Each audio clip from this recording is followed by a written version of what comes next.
Hey everybody, this is your co-host Joe, and we'll be getting started here in a few seconds.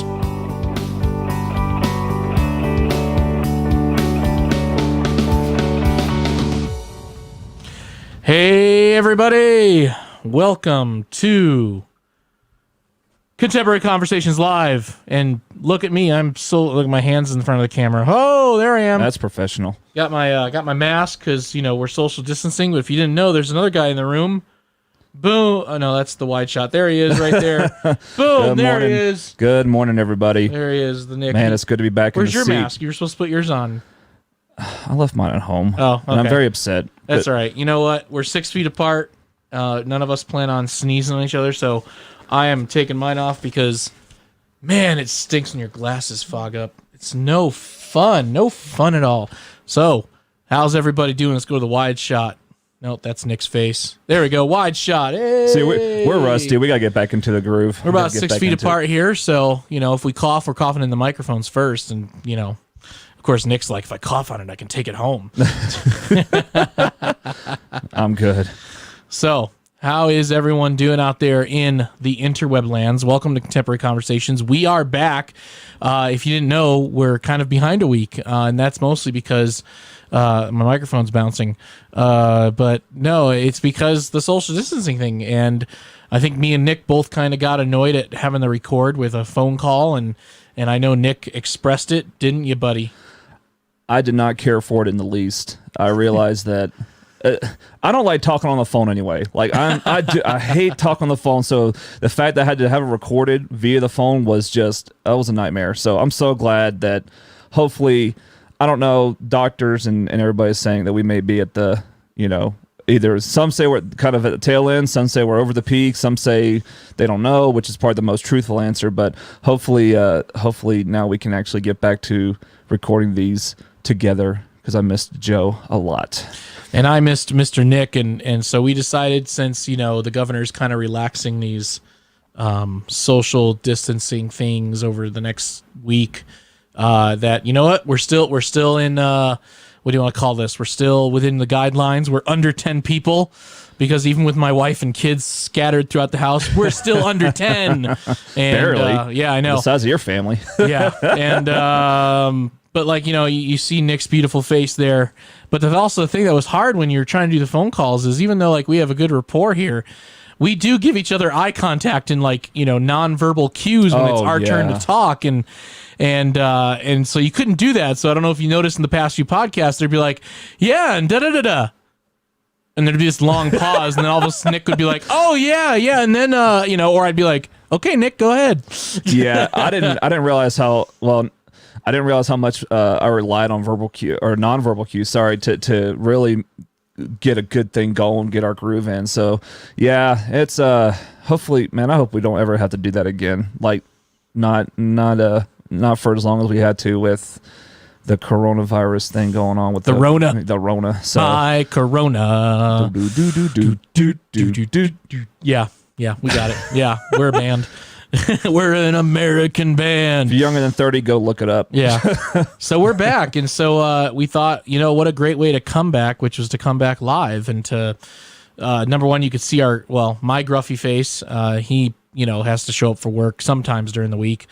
Don't you? Like a couple times a week or something like that? It depends. I was having to go in about twice a week, but because they had unfortunately some people at the academy who, had exposure, so they wanted to make sure that they were isolated and healthy. So I had to make sure that everything was going good there. But yeah, so fortunately, as of right now, everything's good. Nice. Everything's good. So nobody has had positive contact and they graduated. Yeah, they yeah, I was there for that experience. That was a historical thing, like having a completely a month early. Yeah, a month early, and having a completely He's talking about the Air Force Academy, if you don't know. Oh yeah, sorry. I just assume everybody knows everything about my life at this point. No, I'm sure if you kept, especially in the local news with KOA, they've been tracking the historic Air Force Academy graduation because of Corona. We had to set up chairs 6 feet apart. Everything was live streamed. There was no guests allowed because of just how they wanted to make sure that there was no chance of anything spreading or anything like that, which was good for them. And it turned out very well. If y'all saw it on TV, the Thunderbirds, they still got to do their flyover. We saw it from our house. They flew over our house, so we were happy. So it turned out very well. So I'm glad that it was memorable. I mean, it wasn't ideal, but it was memorable, and I think it turned out. And from what I heard from numerous people, it looked very, very good, and it turned out very well, all things considered. So I've got a former neighbor who's now, I think she promoted to colonel, so good job. And but let's see, I think one son is at the academy and the other is ROTC, and but the one son that's at the academy, he's going to be a senior next year. And so, but obviously they sent if you don't know, they sent home basically all of everyone except for the seniors got sent home to study from home. And so I was like, oh, he must be really enjoying his freedom, being at a military academy and all. And she's like, no, he's really bummed because, he was really excited to get all his senior freedoms, and all the freedoms he has right now as a junior, and then all the freedoms he'll have next year. And she's like, now he's stuck home with us. But she said he's getting in his video games though right now. Yeah, that's he's getting his fill. So yeah, so here in Colorado, it hasn't really been a pandemic, you could say, here in Colorado. I know even just recently they've posted pictures on social media and on the news of like the hospitals down here in the Springs, and they are normal. The emergency rooms aren't overflowing like other places might be complaining about or they thought were going to happen. So it hasn't been bad. Now, obviously, the governor's like, hey, it's because we flattened the curve. Hashtag flatten the curve. Hashtag flatten the curve. My Rona. And okay, if that's what it is, great. It's definitely not like it is out there in New York. It's almost like New York is like the only really bad place right now because that's all you ever hear about in the news is New York, New York, New York, New York, New York. I wonder if that's New York. just because it has such a large population. It's like one of the biggest cities in the country. So yeah, But I know, New York is unfortunately going through pretty hard, and Florida is also kind of they're still not on that yet because of I don't want to get too deep into it, but bottom line is my personal opinion, I think they're opening things up a little faster than they should be. So it's starting to. Well, I disagree. Yeah, open the stores. Well, the thing about it is they got. They have a very large senior citizen population down there because it's a retirement state at this point. I know they had a pretty good initial lockdown too. There, they had it where, if you visited the state, because we were supposed to go pick up a camper that a friend was given to us down in Florida. And then we discovered, if we drove into that state, no matter where you were coming from, they would force you to do 2 weeks of quarantine in the state. Holy mackerel. Yeah, and so we were like, well, we were going to visit a friend, so that'd be a great way to just be stuck in Florida. Yeah, no. But so wow, I didn't know it was that strict. But yeah, apparently they're just swinging to the other side of the spectrum down there. And then you got let's see, so what else going on? So our state, not as bad out here. A lot of people supporting local businesses, people still out shopping. You'd never guess there was a shutdown per se for the amount of cars I still see on the road. It's not as bad. It's not as trafficy because obviously a lot of businesses are closed. So it's not like at 9:00 and at 3:00 all the roads are backed up because of traffic. But but people are living their lives normally. People are getting out. They're going shopping. They're getting what they need. And hey, there's toilet paper now available at the stores. So obviously the great Rona diarrhea pandemic has finally ended. It's all we can say because it's not one of the symptoms. But we got all this going on, and I know federally, everyone's, like we have said politically, we're not always Trumpers, but we're also not never Trumpers. We're Christians, and at the same time, I can also say that I've been disappointed in his daily briefings that he does. I mean, I've never seen someone make fun of and just diss. That's a word that's old. Diss. Oh, wow. Diss reporters and talk to them the way they do, but at the same time, it's really funny because I don't just watch Fox News. I don't just watch CNN, and I definitely don't watch MSNBC.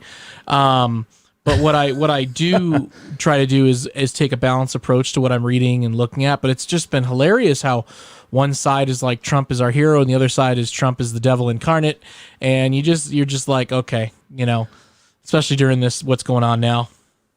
The thing about it I've been really paying attention to is, I mean, I've been keeping up with the daily press briefings, and I'm not going to I feel like I'm not going to comment too much on President Trump's, what he said. I feel like everything that needs to be said has already been said. I think that a lot of what I believe that a lot of what he's saying is being completely ripped out of context. Like the whole like Lysol thing. Yeah. Let's just inject ourselves with disinfectant. And see, that's the thing is he didn't really quite say it like that. I don't know. It was more like he was just like saying like, well, I wonder if scientists can do this. Like, but then it got completely ripped out of context. But then he said he was being sarcastic. So I don't know. What do you do with that? Yeah. Yeah. It's like, you just need to own it, man. Just, but I am going off President Trump. I am I'm been very interested to see how local governments are handling this, like at the state level and at the city level. Yeah. Like, well, mentioned Governor Polis, for example. He's as far as right now, we're getting ready to lift the stay at home quote unquote order and start opening business back up. But Denver is extending it. I'm not sure for how May long. May 18th, I think, is right now. Yeah, so they extended it. Yeah. So, which, I mean, for them being a more populous area, that kind of makes sense, and I can certainly understand the precaution that the mayor wants to take. So, yeah, you see a lot of you see a lot of different pieces moving at a state and city level. It's been quite incredible to see how people have handled it, and you can see different states handling different ways. I mean, going back to Governor Polis, and I wanted to mention this. I feel like that even before he put out the recommendation to wear a mask, when I went out to get stuff, most people were wearing masks already. So it feels like Coloradans were kind of already they were already doing what they needed to do. So I feel like that I'm proud of the state for handling it the way we have. But then you have places like California where they are kind of going to they're going to an extreme. Like I know a popular article that's been making its way around the Christian blogosphere is I don't remember if it was a city or a state, but bottom line, they restricted like wind instruments from being played during the online church service. You know what I'm talking about? Yeah. And then singers had to even wear masks or just don't even do it anymore. Because they basically told them no thanks. And it was because they were afraid that the water droplets were going to like go out of the instruments and infect people. And it was like, I feel like most churches have been pretty on board with the stay-at-home orders and keeping it 10 to less than 10 or using Facebook Live or Zoom to stream their services. So the churches have been very good with compromising and finding a balance, but then California does that and you're just like, there's the line. That's it. Come on. It's California. Yeah. What does my friend call it? My good Christian buddy, he calls it Caligomora. I've heard it said California. I've heard a lot of different. No, that's Maryland. The People's Republic of Maryland is how I've heard it called. Which, I mean, to be fair, it's only a small little geographical area of the state. A lot of Northern California is pretty. It's kind of like here. Yeah. That's actually it's very purple. I think is the way to put it. So we've had there's all these different responses. People are mad at governors. People are mad at mayors. People are mad at the president. People are mad at Congress. Else is new? Thank you for the Trump stimulus plan. Me and Nick are both very happy about that. We're eating lots of meat and I'm smoking lots of meats. But no, I mean, there's just it's a strange time. This is just how we roll, man. This is just how the world is rolling right now. So I mean, obviously, yes, most of the churches are still. We don't want to say they're closed, but their buildings are closed. Okay. And so a lot of the churches are online, or, my heart breaks. As I mentioned before, I have found ways to be able to help churches because I have all this video equipment. And I mean, even right now, my device that's in front of me, the Blackmagic A10 Mini, shout out to Blackmagic because you made a fantastic device. But the thing is we have churches that just can't do it. I remember looking at a church. I get an email from another, not the Southern Baptist, but another I don't know if you want to call them denomination or just whatever, but they're looking for pastors at certain churches. So I always like to look at the churches and check them out. And sadly, I know a couple of them said, hey, we don't have the ability to do our service or any form of service via internet, because I think one place they literally meet in a barn on someone's property. Oh, wow. And so they don't have like internet connectivity to do it. And so they were like, hey, here's this other church that we've talked to, and they would love for you to join them online. So that breaks my heart, because I wish I had Bill Gates's money and I could literally buy all of the equipment that all the churches who don't have it need, and then I would travel around and teach them how to use it. Like, that's what I wish I could do. But I've been able to help a few of them, and a few of them here in town, and that's been nice. And there are still churches that are gathering. There are some that are still gathering. I would say for the how do I want to put this? The wrong reasons, and I say that because they are gathering to do it as a protest. Yeah, but what's the proper way of saying it? I guess it's a protest, but there's a term that people are using right now. It's like I don't know. I wasn't on Facebook this morning, so I forgot all about it.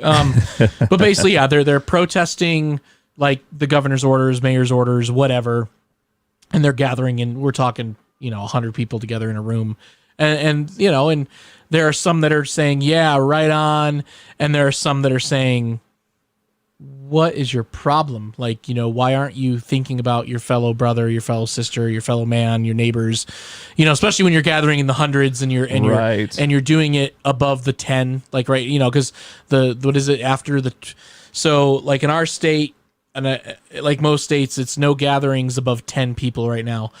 But after the 26th, which is tomorrow, so after tomorrow is when our orders expire here in Colorado, where they don't become enforceable. Like, now they're going to be guidelines. That's the way he's doing a soft transition. So it means like you can not do it and you won't really get in trouble, but basically be cautious and don't flatten the curve. So I know Nick's church, Breathe Church, your church is going to be gathering pretty starting this week, right? Tomorrow. We are opening the doors back up to invite our congregants to come back in. I know the worship team is going to be back in its almost its full capacity. However, we are not putting pressure on anyone to come. If you still feel like you need to be safe, or if you're in that vulnerable category of people, immune deficiencies and elderly, we're recommending that you play it safe. And we actually, our elders pushed out guidelines last night on kind of how it's going to look. So we're trying to work our way back into getting back into where we were before. So we'll see how it goes. But yeah, and you guys are still going to offer the online version for those that are home. Absolutely. Yeah, I saw the guidelines. I mean, it looks like it's good. I know they did a test run last Sunday where just the worship team and the preaching guys were there, and they, the musicians were 6 feet apart. The guy that started it, won't say his name, Neil, and he was not 6 feet away from the team when he first started, and I was like, oh, that's a bad mamma jamma right there. And but yeah, I mean, I know the guidelines that Pastor James put out seem pretty. They seem legit.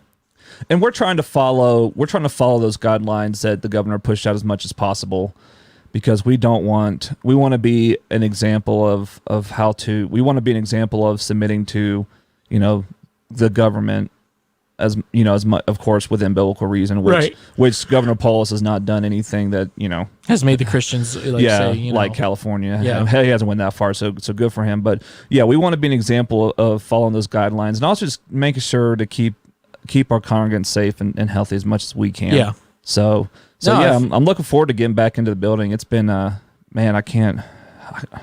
lost track of how long we haven't been like physically together for like worship and stuff. Has it been almost? It's been about a month and a half, hasn't it? I don't know. Let me look at a calendar. Yes. Let's see. I think I barely knew it was Saturday today. So. It was towards the end of March, wasn't it? It was something like that. I think the 22nd was the last time you guys met, if I'm correct. Yeah, sounds about right. So it's it'll be good to see everybody again.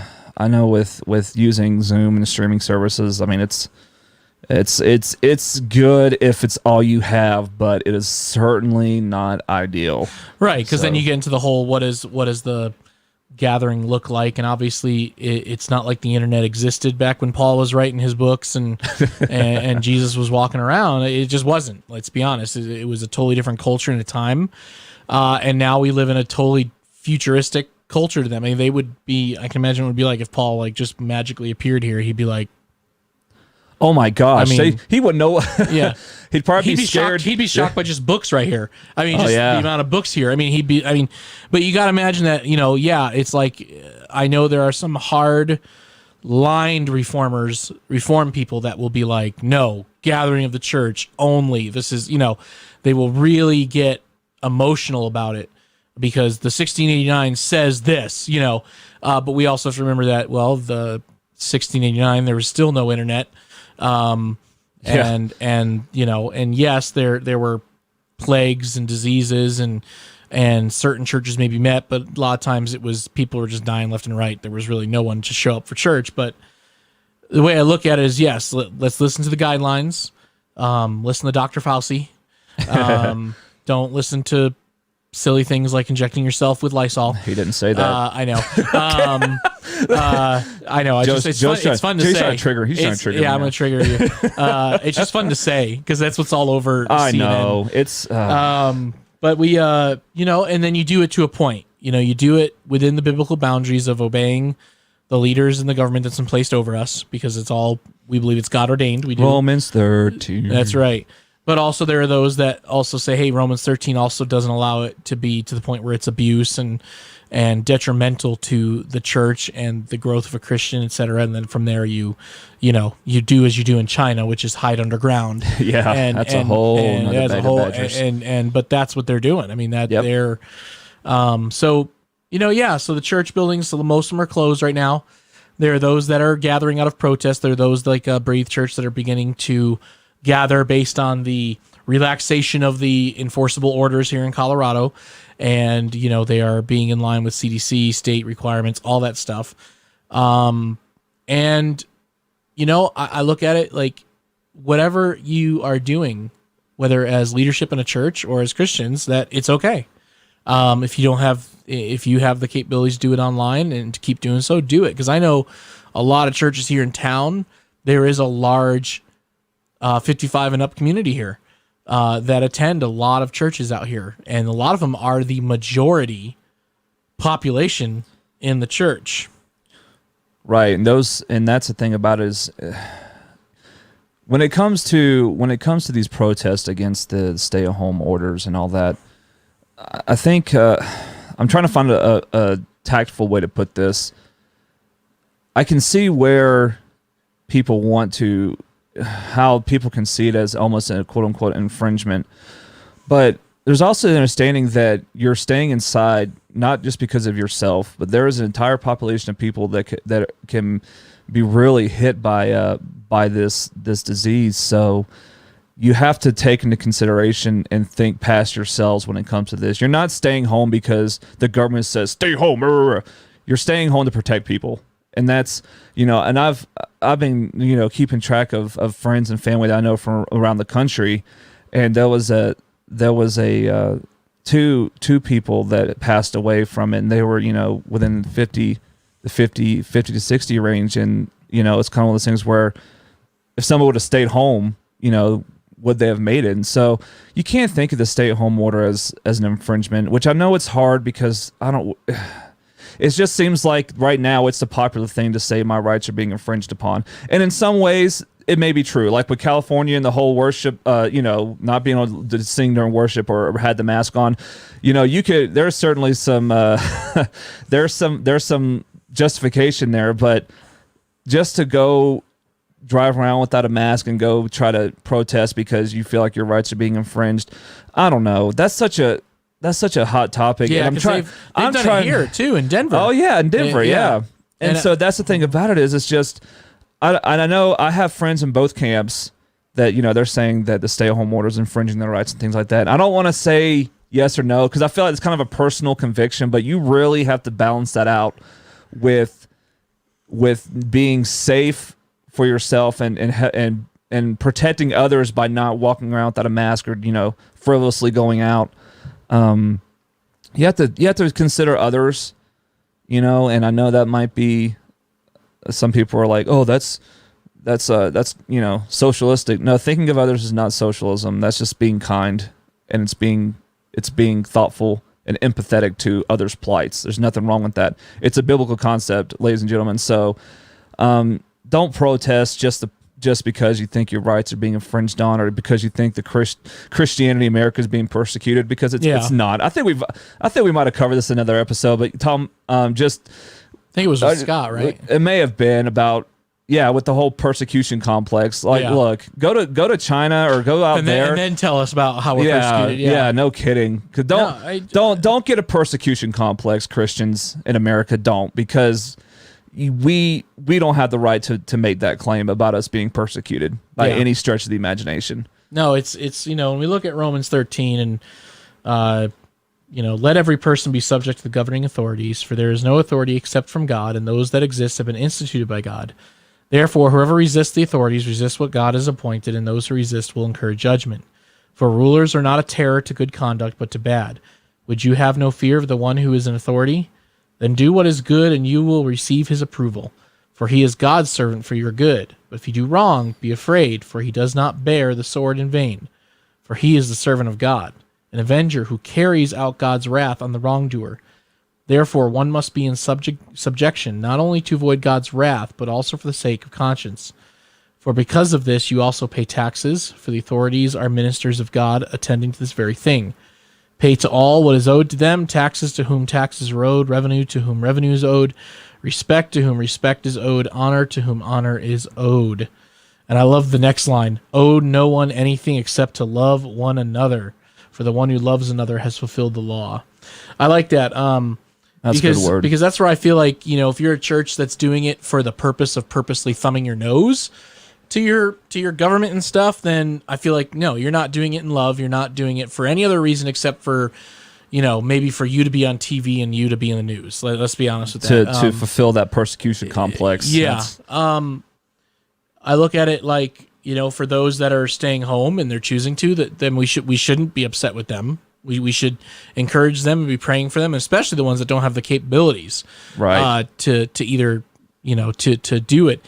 And then for those that are like Breathe Church and a few others who maybe now like, hey, we're gonna take some steps here and try and gather together, then more power to you, because you're doing it for what I believe is godly and honor and God honoring reasons, which is be like, hey, we miss gathering together, and it's not only that reason, but we feel like, hey, okay, the restrictions have been kind of lowered, the enforceability is out the window now, and so, all right, if we gather, let's do it within their guidelines, and let's do it. And I think that's one of the best ways you can do it.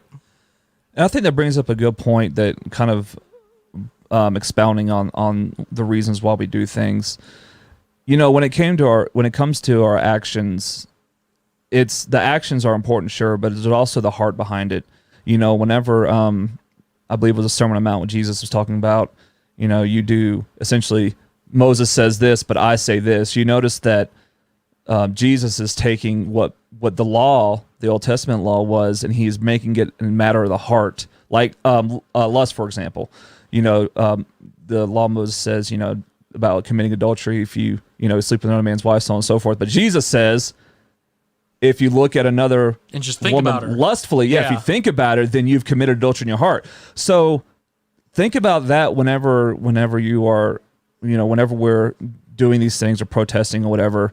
I'm not saying I'm against protesting by any stretch of imagination. It's a right of ours to peacefully protest. Right. Peacefully. But look at why you're doing it. If you're doing it like Joe said, just kind of thumb your nose at the government, I mean, that's completely selfish motivation. And your church, if you're having church services and breaking all these rules just for that reason, then you are completely failing at Christianity. You're failing. Yeah. You're failing at having a church service that is meaningful to you God. are a loud clanging cymbal at this there point. You go. Oh yeah, man. Good. No, good man. Me and my kids. That's one of the things we've been doing while in quarantine. While just being at the stay home in general. is every night we've been in the Word, and we decided because we have 4 boys and 3 of them can talk, yell, and scream and beat each other up. We purposely were like, you know what? Let's look at the love verses, and let's walk through verse by verse with them. And it's like a 20-minute conversation, but we've been using those to talk to them about, like, so when you're screaming at your brother, that's mine, that's mine, that's mine. Is that in love? Does that sound like you're loving your brother? That you're giving grace? That you're saying, excuse me, brother, that's my toy. Can I please have that back? And if your brother says, well, I would like to play with it, what is your response? I mean, yes, you can say no. And, to sum it all up, we've been walking through those love verses, and I think they're just as pertinent today as they were 2,000 years ago, but they're also very pertinent for, like you said, those that are protesting. Why are you doing it? Why are you standing on the Denver Capitol with your AR-15 and, protesting the stay-at-home order? Like, okay, I get it. It is a tough thing to discuss, especially those that are in charge over us. It is a hard thing to walk through, to be able to have to tell freedom-loving Americans that, hey, we need you to stay home to keep people safe. Okay, I get that. That's hard.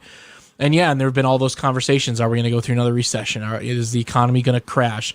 Are we becoming a socialist state because not only of the stimulus checks, but of all the bailouts for small businesses that still can't get money, and it's the big businesses that are getting the money? And then, some Democrats want to start giving every American $2,000 a month. I'm sure Andrew Yang is rolling around in bed right now, really upset. Like, this was my idea. Somebody better give that man some credit. Yeah, and so it's things like that.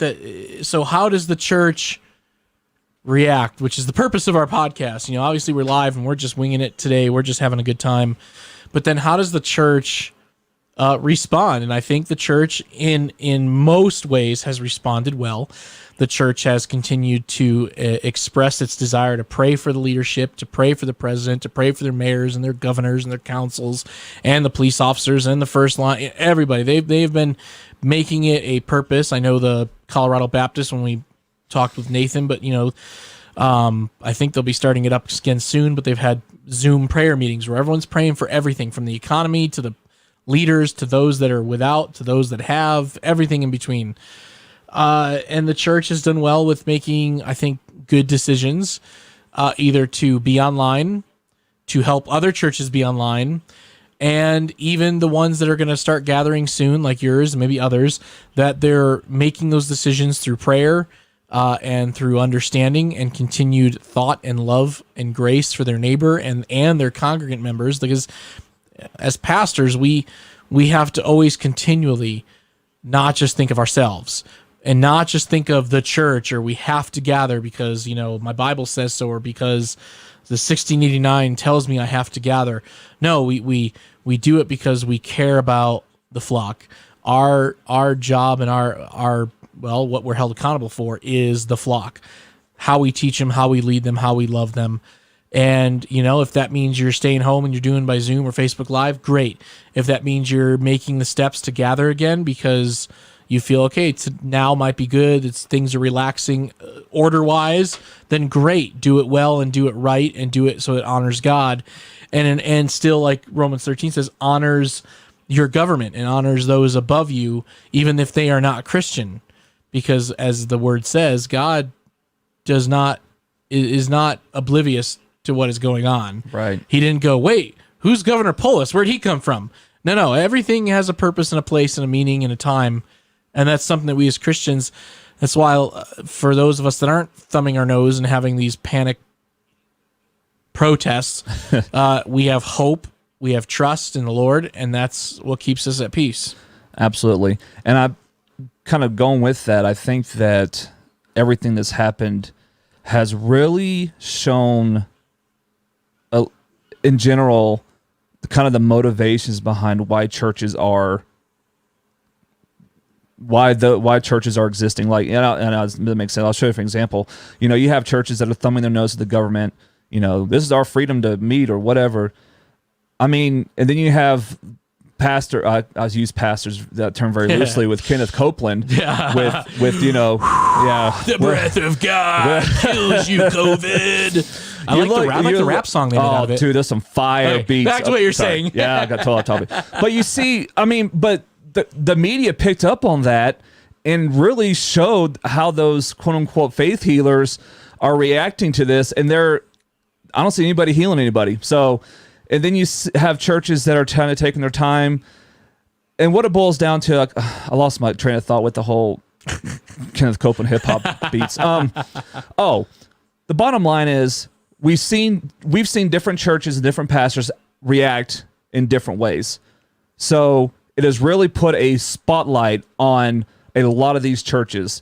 You know, you have the churches that have done the right thing, that are, you know, taking their time or doing the live services.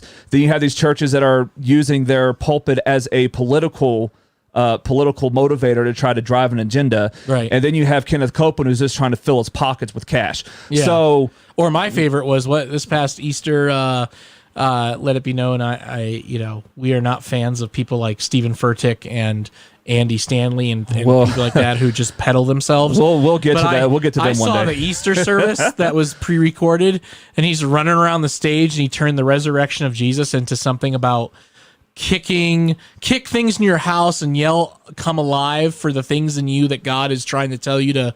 Who was this? Was this Steve Furtick? Furtick, yeah. Oh man! But again, that's where the public media focuses on, because these guys have money and they have names and they have a broader, I guess, reach than like a Pastor James does at Breathe, or a Pastor Scott at Freedom Church. These pastors have a much larger reach, and then they make us look like idiots, like we're just a bunch of wonky, charismatic, peddling. All we need is money. I know. The church where I was spiritually abused at by my pastor, where I was an associate at, their first YouTube video went up, and I decided, I'll watch it. Let's see how they're doing. And the first 5 minutes of the video was, "Hey everybody, no one sent us a tithe check in 5 weeks. Could you please send us money?" And of course, now there might be people that are listening going, "Well, what's wrong with that? If people haven't been sending their tithe checks or sending in money, the church is in need." I'm like, yeah, but they also don't know that this church recently sold, in the past couple of years, $1 million property across the street. They have a ton of cash in their bank. They really are not in need. Yeah. And to start your Easter resurrection service with a 5-minute, please send your money in, we need money. I was just I'm so glad I am not there anymore. Just the abuse there was horrible. It was bad. I could do a whole episode on Average Joe about that, but yeah.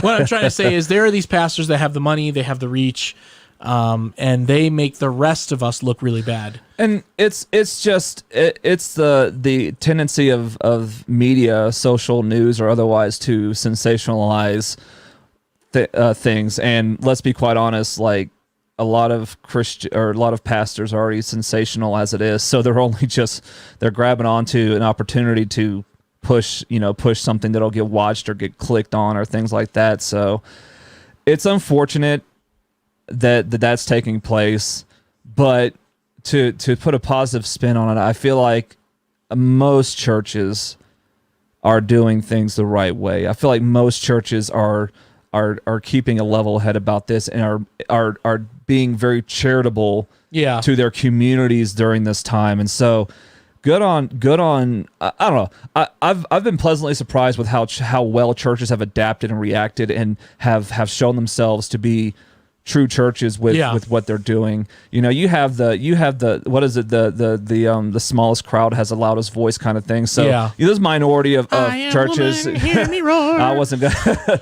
You have those churches like the Furticks and the Copelands and all them who are just going nuts. But to be quite honest, they've always been that way. Yeah, you're just seeing it now more because it's just and they have the money to do these grand productions. Oh my goodness! That like a Freedom or a Breathe. I know we bring it up because those are the two pastors we've had the chance to talk to, but a lot of the churches in the Springs, here in Colorado Springs, there are some very large churches here. We got New Life, Woodman Valley Chapel. I would consider even Mountain Springs a pretty large church. Rocky Mountain. And, these churches have, what's it called? Oh, money. Yep. And I'm not saying that in a bad way, because when you have a church of thousands upon thousands of people, and they're giving to the ministry, you're going to have the money to be able to buy what you need and to buy things to expand the ministry. But the rest of the small churches don't have that influence. They don't have that money. They don't have the equipment. But it's, I mean, I'm not bashing them. There's certain areas where I may not agree with how they do or what they do. But I look at it like, okay, like our local channel, I think it's KRDO. I know KRDO is now airing New Life's Sunday morning services. And I was like, now I may not be like a super rah, rah, rah, Rish Boom Bah fan of like New Life, but I'm like, that's really cool because that's just another way that people who have either not attended church or their church is not able to do it, that they can watch that. Sure. And I think KOAA made a deal with another church in town that's large, and they were like, so, you know, now they're competing on who's going to throw up a church service on Sunday morning. But what I'm trying to get at is, you know, there are a lot of smaller churches in town that are struggling and they don't have the ability. Oh, you're wondering what you were hearing? Yeah, is that what that is? Yeah.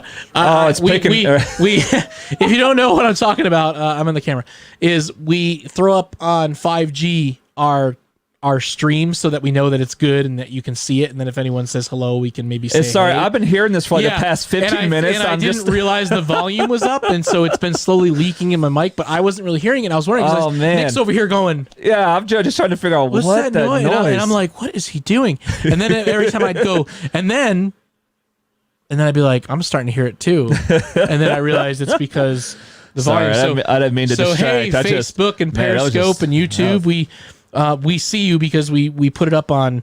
See, we're running everything from the Wi-Fi in my house, but we're on LTE for our phones, so we're not sucking up the bandwidth. Just so we can see that everything is good, it's kosher. I'm just glad. I'm glad that was something that was driving me. There we go. I turned the volume nuts. down. That was my bad. I'm sorry.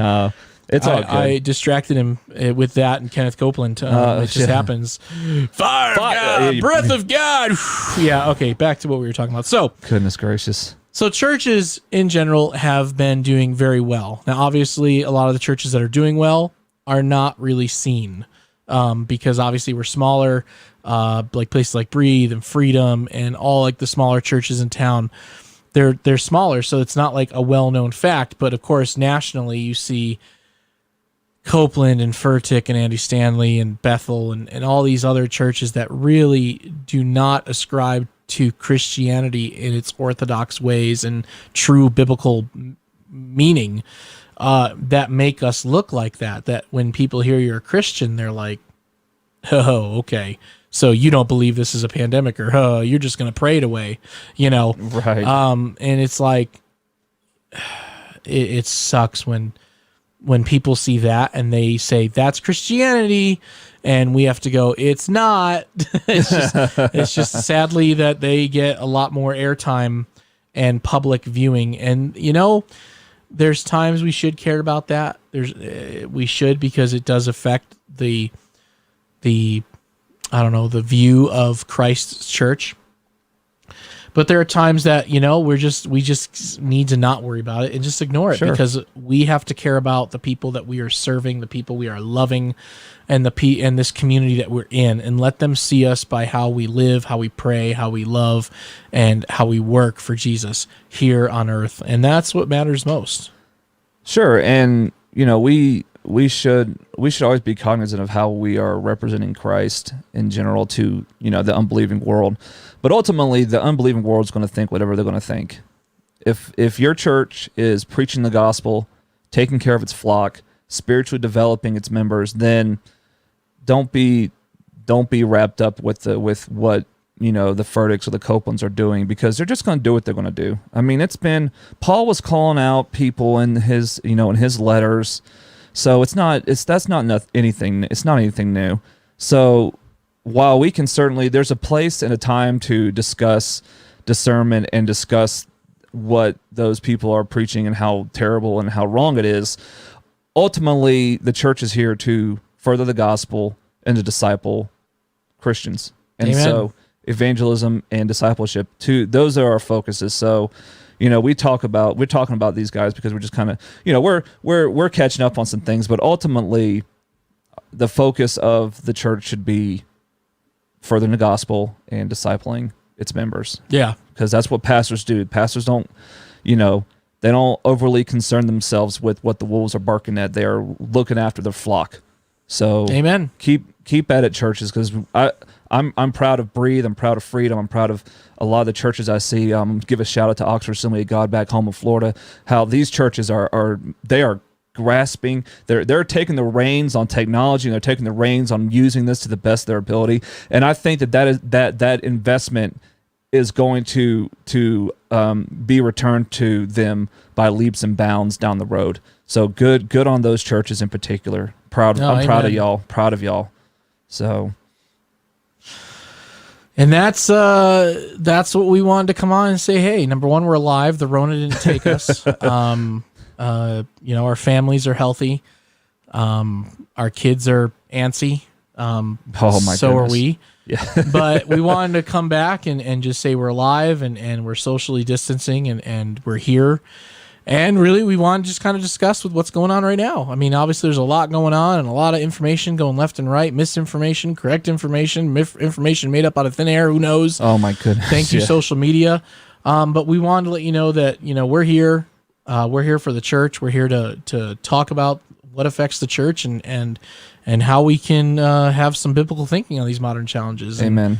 And yeah, there are some Bible bangers out there that'll take Romans 13 to the extreme, and there are those that ignore it. And the way we look at it is, if you're trying to honor God and that's what you're trying to do in your deepest heart of hearts, then keep on keeping on.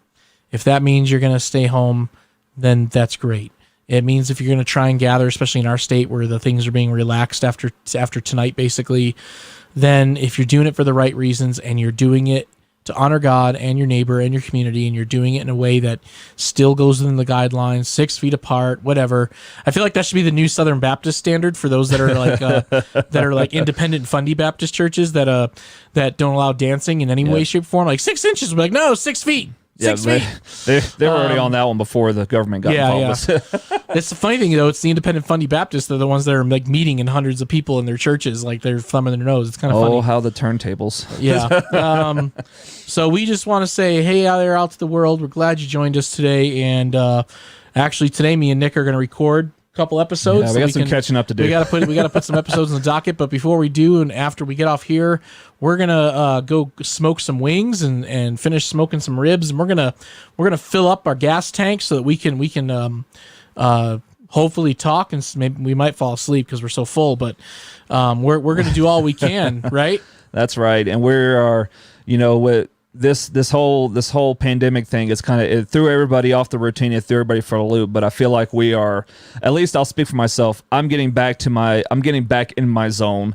And I think we'll have a discussion about the mental aspects of what has been happening in the next couple episodes. But thank you for hanging in there with us. Thank you for joining us. Please, if you have questions, comments, things you want to discuss, hit us up on our Facebook.